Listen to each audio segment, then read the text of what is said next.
Hello everyone, welcome back to this channel. In this video, I will show you the easy and clear steps on how to set Red Receipts visible only to My Contact on IMO application. So how to set Red Receipts visible only to My Contact on IMO application. Make sure you keep watching this video until the end. Let's get started right away.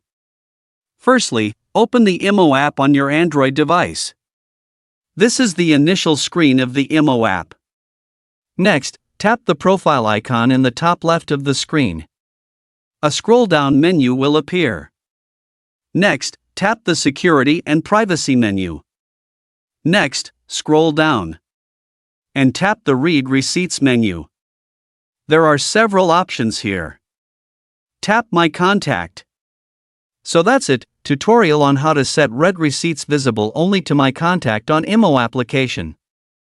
Thank you for watching. I hope this video was helpful. See you in the next video.